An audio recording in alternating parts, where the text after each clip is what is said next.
The declaration to conduct business. The credentials establish the presence of a quorum. Yes, they did. With the adoption of the reports of the credential rules and agenda, this annual meeting is now officially organized to conduct business. Minutes of the previous state meeting. I asked Joan Rycraft, Medford, to report on the results of the committee to review the minutes of the 2019 state business meeting. I thank Joan Rycraft. Can you hear me? Medford, Bonnie Goldfein, Riker, and Vicki Staffelbach, Albany, for their work on last year's minutes. Joan. Can you hear me? Yes. Okay. The committee reviewed last year's minutes and approved them as submitted. Thank you. If there is no objection, the minutes are approved. I see no little blue hands, so there is no objection. The minutes are approved. The following members are appointed to serve as the committee to read the 2020 state meeting minutes. Sharon Noon, Gresham area, Nyla Chilton, Yamhill, and Jean Mong, Tillamook. I have asked Sharon Noon to be chair of that committee.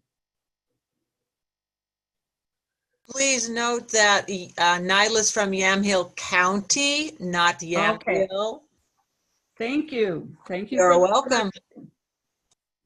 Yamhill County.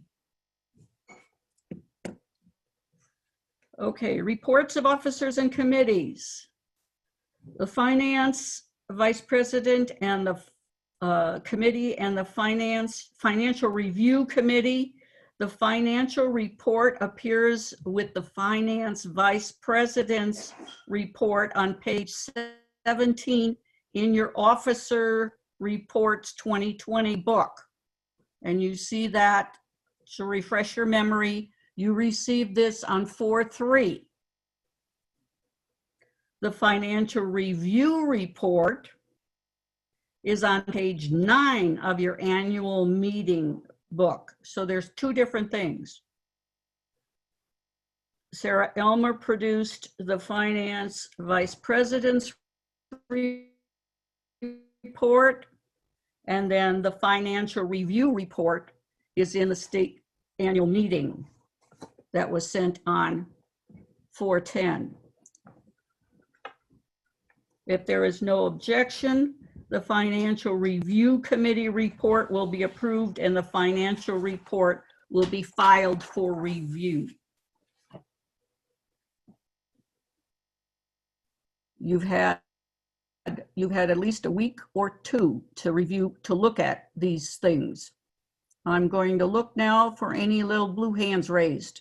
Questions, discussion, comments. I'm scrolling for little blue hands. I see none. Oh, I see one. One, Stephanie Wagner. We're not back at the scrolling part, some of us. Okay, Lucy, question?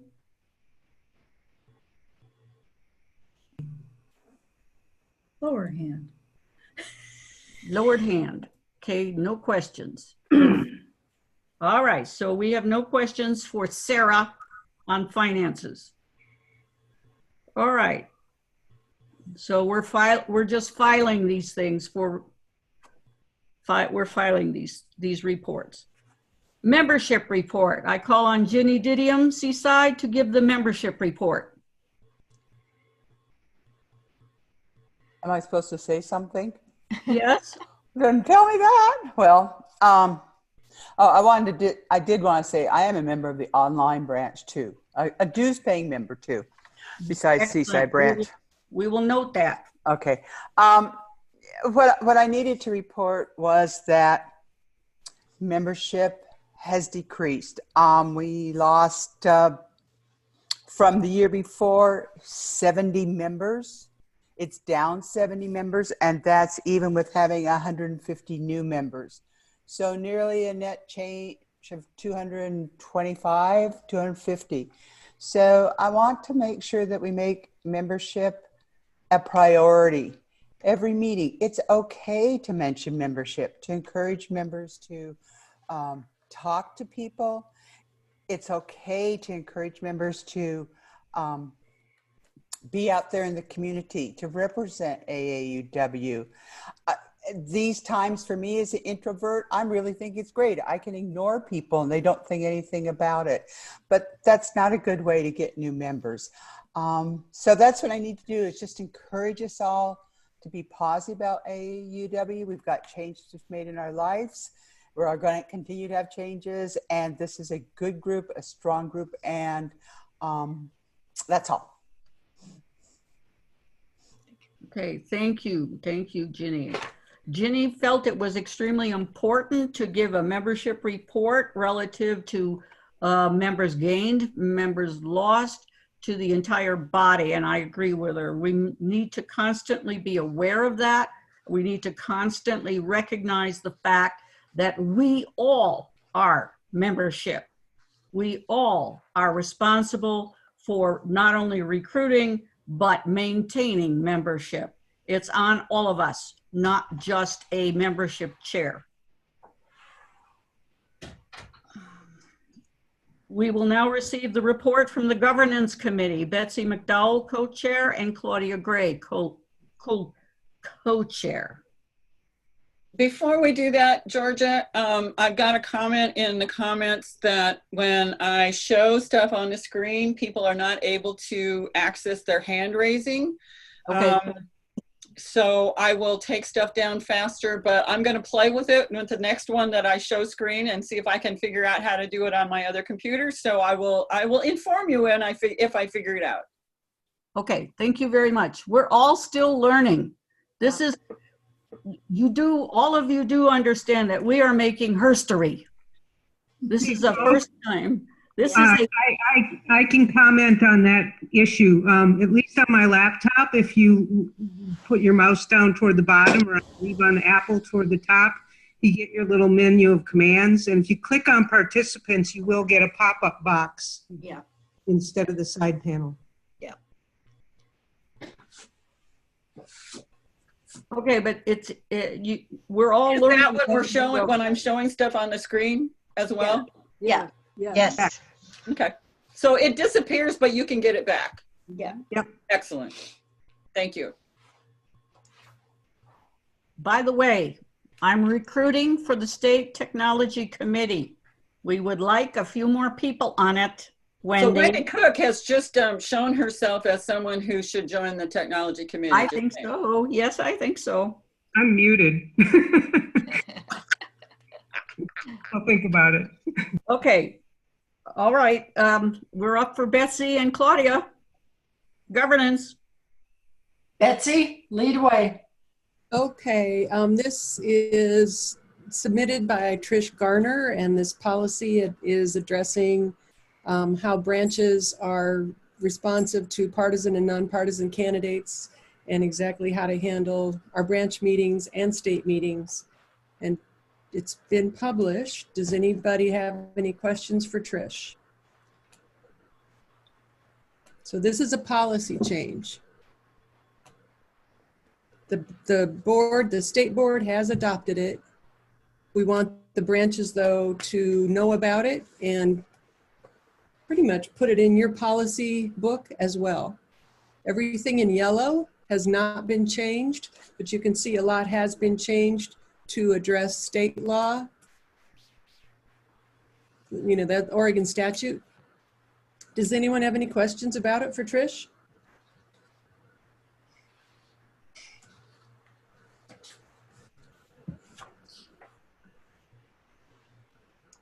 Linda Liebecker? Yes, Linda Liebecker, Hillsborough, Forest Grove Branch.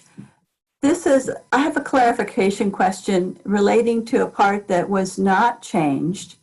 And that is, I didn't see where it clearly said if you're a 501c4 branch and invite a public official, that it mentions 501c3, you cannot have them talk about campaigning. It didn't say anything about 501c4 groups.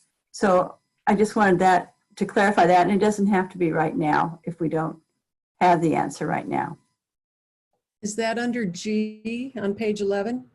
Yes. Is it, Let's see here. does number 3 address that? Well, I read that through, and since I was a little unclear, number 3 talks about a declared candidate in a partisan election. Number 1 talks about a public official who is also a candidate, but only specifies the 501c3 group. Oh, so it's number 1 that you're questioning? Yeah, it seems like the 501c4 branches, it's not clear if they have the same responsibility or not. It just seemed to be so since that would apply to any of our current representatives that might appear to our meetings, thought it should be clarified. Thank you. This is I- Trish. Great. It seems to me, it may not be as straightforwardly worded, but it's basically saying in the 501c3, you can invite someone who's a candidate, as long as they don't speak about their, issues, their candidacy. But they can't have a candidate speak about candidacy at all. C3 and C4 is similar. Oh gosh, I haven't read this in so long.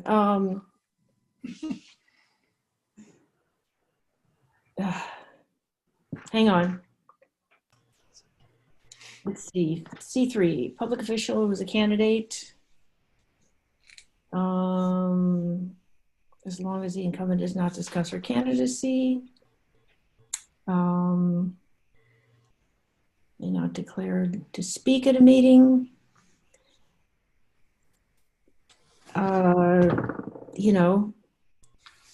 I think it's ineptly written, but I should have taken a closer look at that, but I think it's pretty clear. But if you wouldn't mind just wiggling this a little bit and let me really wrap my mind around it. Number 1 also includes use of campaign funds. Yes, it does. So that's a little bit of a difference between 1 and 3. Yes.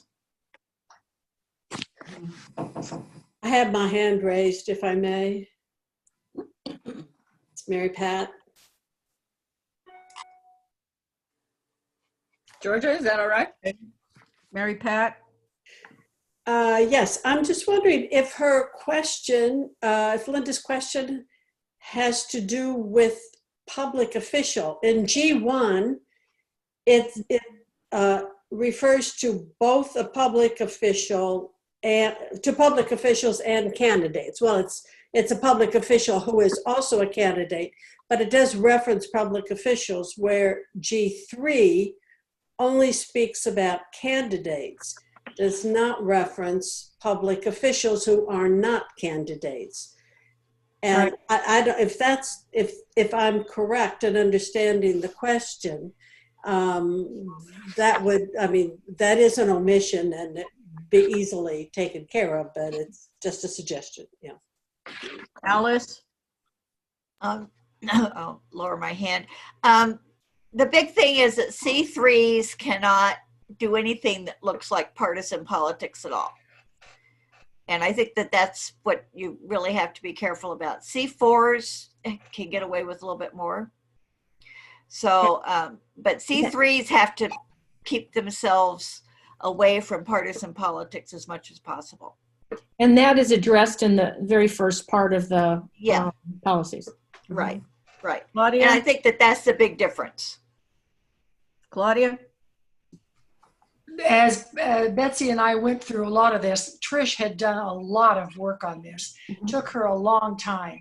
If there's some confusion about this particular G section, why don't we let Trish work with it? Because this is a section she didn't change. And if you feel it needs to be cleaned up some more, let's give her time to do that. Okay, and then we can bring it back to the board. Let me also tell you that I just got a message on Facebook, on our state Facebook page, from a candidate in the Tillamook area. She said that she also contacted the Tillamook branch. I have not responded to her, and I figured I can wait to do that this afternoon. But she is a candidate in the Tillamook area for office. And I didn't really read the message carefully, but I know, but it has to do with this area. So I may forward that to you, Trish, before I respond. But we're getting into that. I would also, in that situation, point out D, AAUW of Oregon members' conflict of interest. To avoid any appearance of conflict of interest or implied AAUW endorsement, any member who has declared candidacy for or is holding a partisan public office shall not hold an AAUW elected or appointed position in which he may be a spokesman. That, speaks at least to part of that. Mm-hmm. All right. I mean, So we can't stop someone from an AAUW member from running for office, obviously, but there are some limitations. For example, on that branch,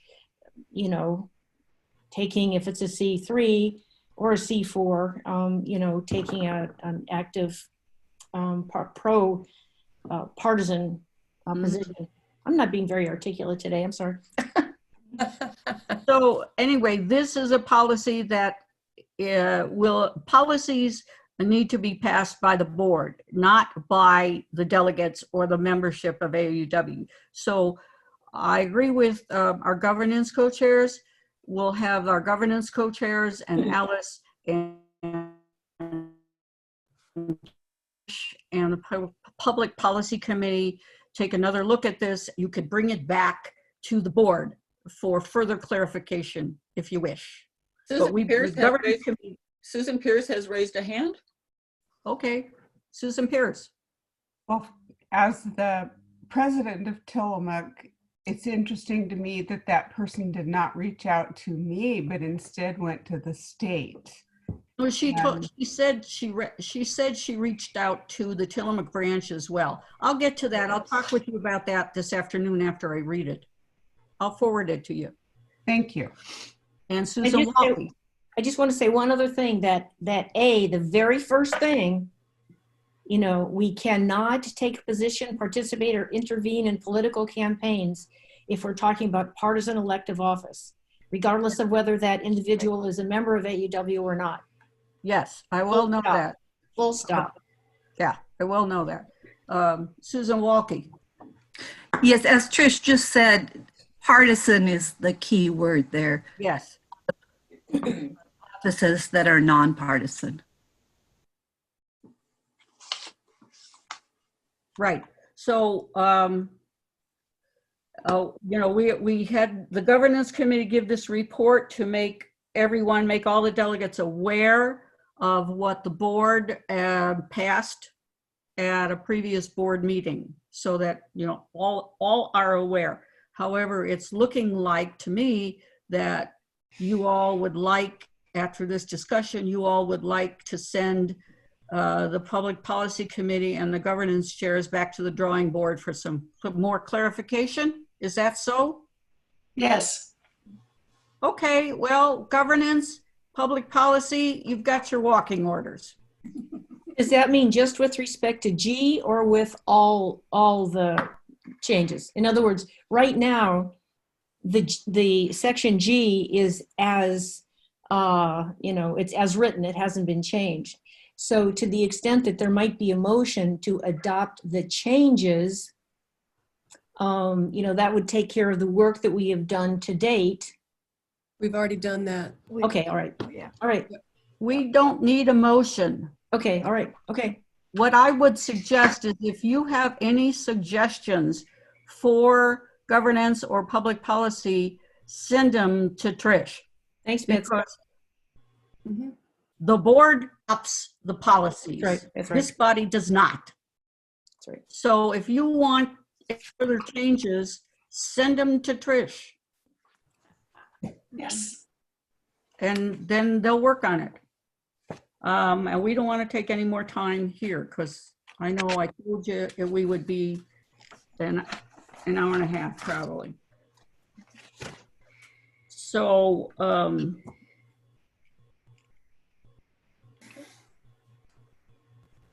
public policy is the next report. Public policy report. I recognize Trish Garner. Oh, well, we recognized her before. To present the public policy action communication plan, the action and communication plan for 2020-2021. And I'm going to ask you, Trish, to introduce your committee as well. Ooh. Well, when you say recognize, did anyone notice that I don't have a ponytail anymore? So do you still recognize me? You look good, girl. I'm going for the gray. Okay. The Public Policy Committee is formed of Georgia, Applegate, and Bard, of Ashland. Beth Gebstad is, let's see, where is she from? I think actually she is participating as an advisor. She's a researcher in this area. Sue Klumpf, Grants Pass, Pat Lehman, Wallowa, Sharon Noon from Portland, Caitlin O'Donnell, Bend, Teresa Shader, Lake Oswego. Who's Mary Pat Silviera? Excuse me. Yep. Trish. Yeah. Sharon Noon's from Gresham, not from Portland. Okay. You're right. And then I saw this Mary Pat Silviera. You know, she sounds vaguely familiar. I thought maybe she was from Lake Oswego. Anyway, you're supposed to be laughing.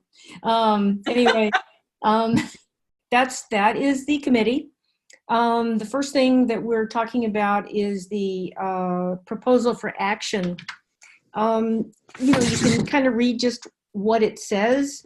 The previous priorities were the addition of civics, history, and political science, that's CHIPS, pay equity, and strengthen protection for women and girls who are victims of sexual harassment and violence.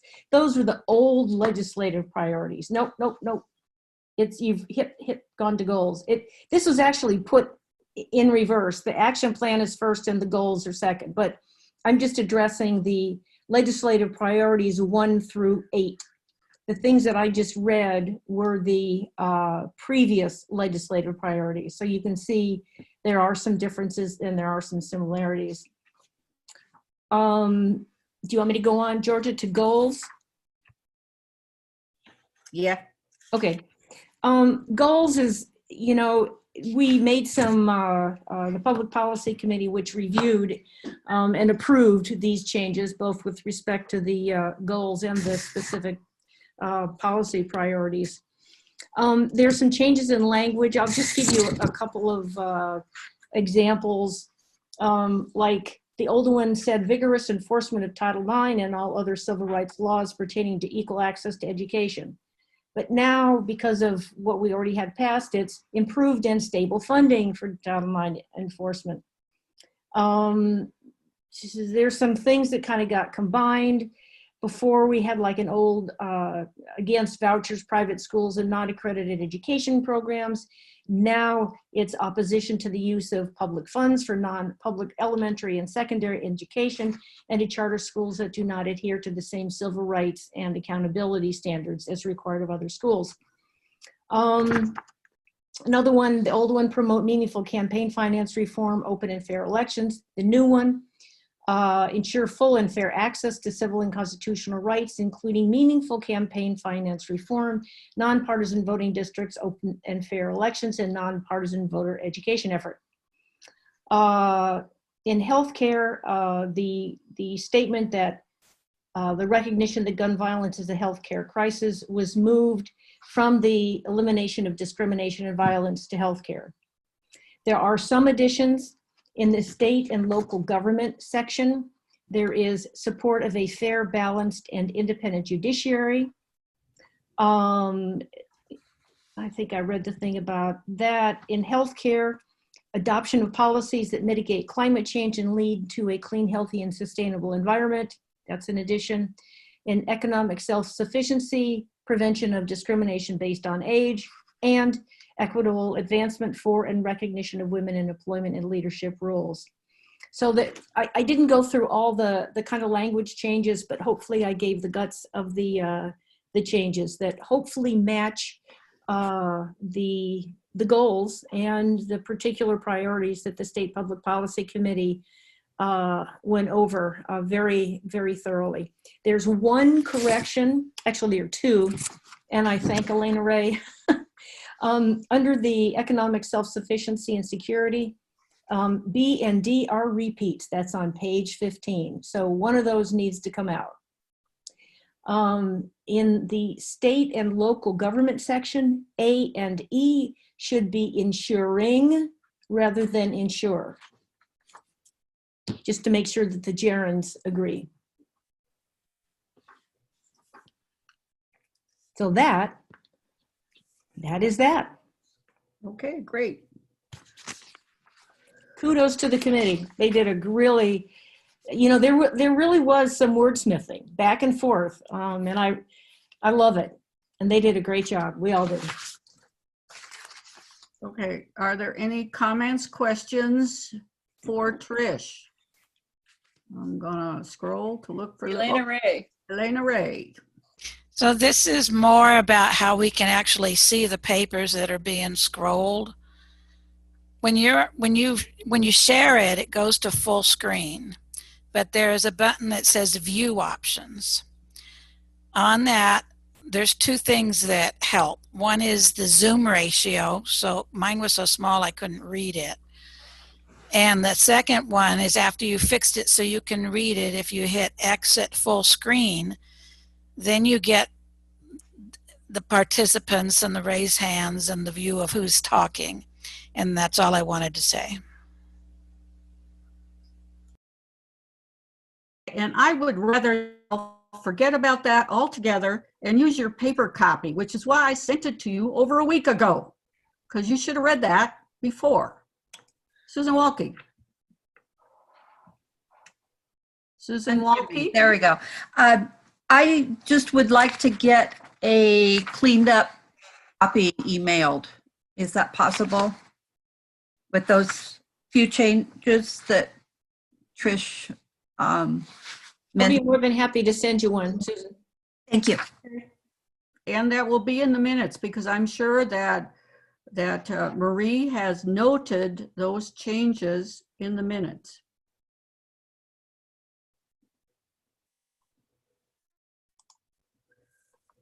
Okay, this motion for you to vote on comes from the committee and does not require a second. So the motion is to adopt the public policy action and communication plan. I'd like to reverse that, the communication and action plan for 2020 and 2021 with the suggested changes. Is there any further discussion? I'm going to scroll and look for the blue hand. I'm sorry, I don't George. see. Are you going to include the goals as well, or is that a separate vote? No, that's the goals too. Okay. Okay, hearing no further discussion. That's the entire thing, the goals, the communications, the action plan. Okay. All those in favor of accepting the committee report, raise your virtual hand.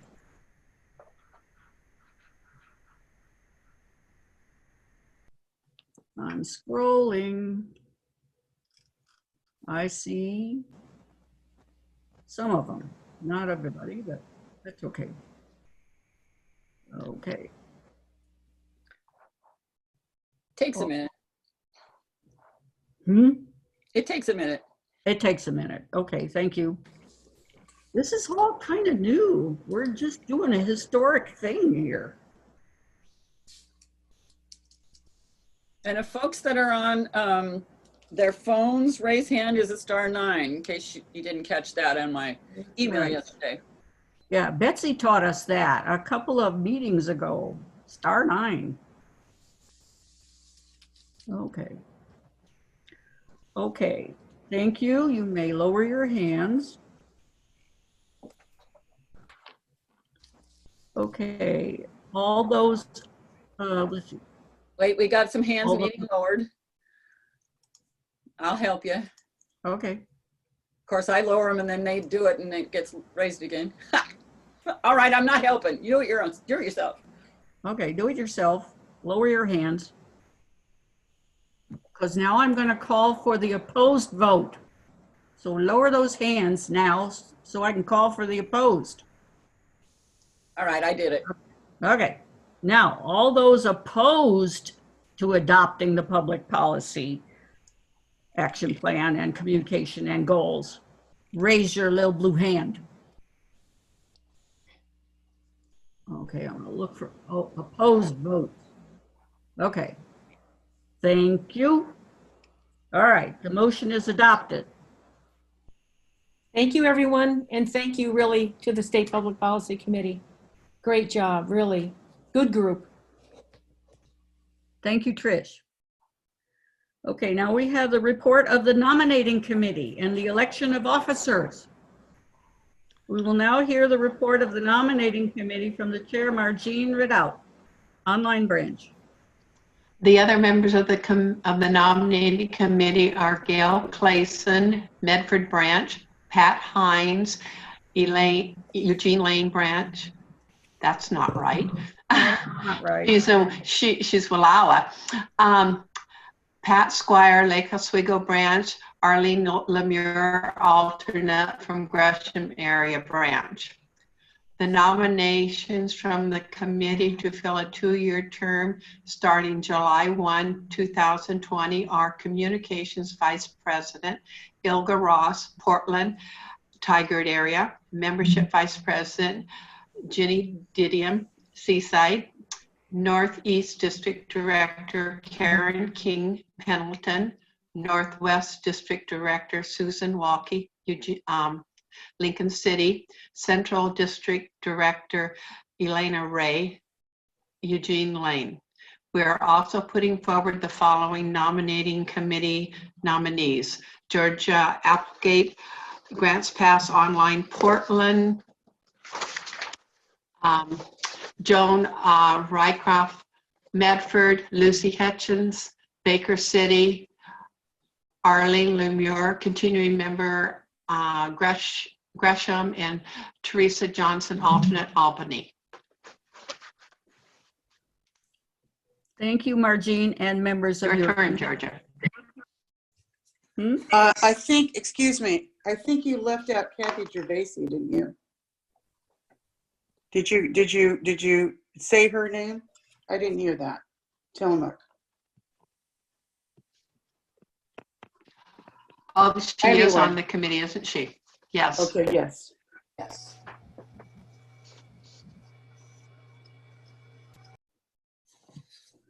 Kathy Gervaisi is on the nominating committee for next year? Yes, she is.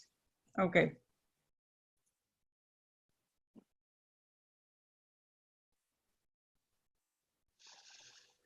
And Kathy Gervaisi is from Tillamook? Tillamook.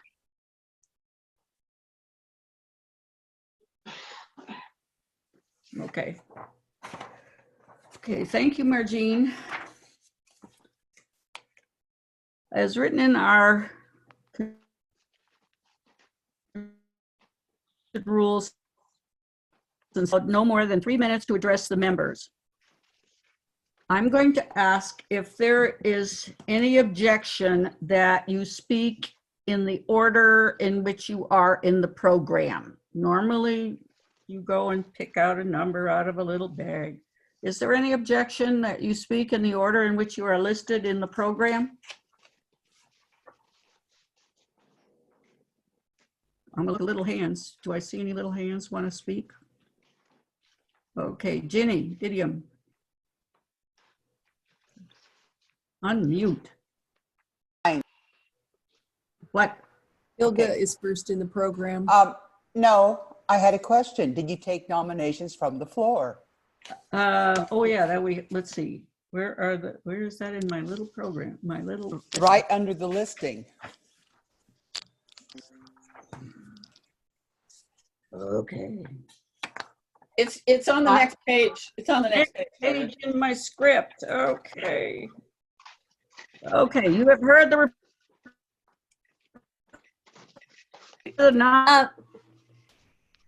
Yes. A second is not required. Nominations require the written consent of the nominee, and I guess we'll put that in the chat. Yeah,